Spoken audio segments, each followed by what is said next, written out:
No, Sheen from India. Assalamu alaikum, Sheikh. Alaikum assalam wa rahmatullahi wa barakatuh. My question is, next week I'm going to travel, inshallah. So should I pray 2 rakats or 4 rakats of Isha prayer when combining it with Maghrib prayer? A traveler has the concession from Allah Azza wa Jal to shorten 4 prayers, 4 rak'ah prayers, such as Dhuhr, Asr, or Isha, and Isha, from 4 rak'ah to 2. Fajr remains as it is, Maghrib remain as it is. So shortening the prayer is mentioned in the Qur'an, and it's a concession from Allah Azza wa Jal for those traveling. They have no problem in doing this, as long as they carry the name traveler, as long as they're out of their outskirts of, or the borders of their own hometown. Should they combine? This is permissible. Is it part of the sunnah? No. It is to be done when needed. It's best to be prayed on time. How to combine? You have 2 sets. Set number 1, Dhuhr and Asr. Set number 2, Maghrib and Isha. The first set can be intermixed. So you can pray Dhuhr on time and afterwards pray Asr ahead of its time, at the time of Dhuhr. Or delay your Dhuhr until it's Asr time, pray your Dhuhr 2 rak'ahs, and then combine after you offer salam the 2 rak'ahs of Asr. And the same thing is done with Maghrib. After sunset, you may pray Maghrib 3 rak'ahs, and then after salam, you may offer iqamah and pray 2 rak'ahs of Isha. Or delay the Maghrib and not pray it until it's 9 or 10 o'clock at night. Then you pray Maghrib 3 rak'ahs. Then after the salam, you pray 2 rak'ahs of Isha. And this is the gift and the concession of Allah to you, and Allah knows best. Abdul Hadi from Pakistan.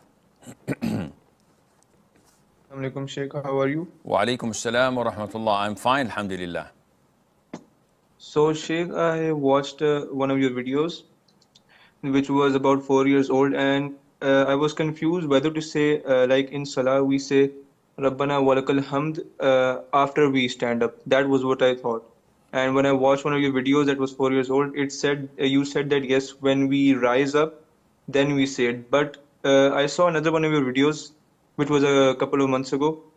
In it, you said while we are rising, then we say Rabbana walakal hamd when we're in congregation. So I'm confused when should I say it? What's the difference between the two? First is when I rise up, like completely, when I'm fully standing, then I say it, or when I'm rising, like while rising. Okay, first of all, it is to be said while rising. Now, to rise from ruku' to standing up is like a second and a half. To say, Rabbana wa lakal hamd, this is probably 3 seconds. So inevitably, while you're rising, you say, Rabbana wa lakal hamd. You will be concluding half of it while in the standing position. What is not recommended is to say it when you are fully erected and you say Rabbana wa lakal hamd. Why? These statements are known as takbiratul intiqal, the takbir of movement. A lot of people, when they are in the standing position and they want to go to sujood, Imams especially, they go ahead and make sujood, and once they touch the ground, they say Allahu Akbar. And this is wrong, because they said Allahu Akbar, which is movement of takbir of movement, after they reached. Some of them, no, they do the opposite. While they're standing, they say Allahu Akbar, so that their voice would reach the microphone, and then they go for ruku' or for sujood. And this is problematic, because the moment they say Allahu Akbar, everybody behind them would go for the ruku' or for the sujood. So they would be ahead of the Imam, which is very wrong.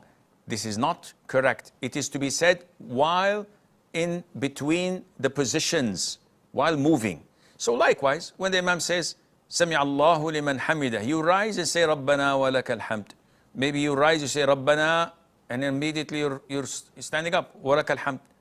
There is no problem in that, and Allah knows best.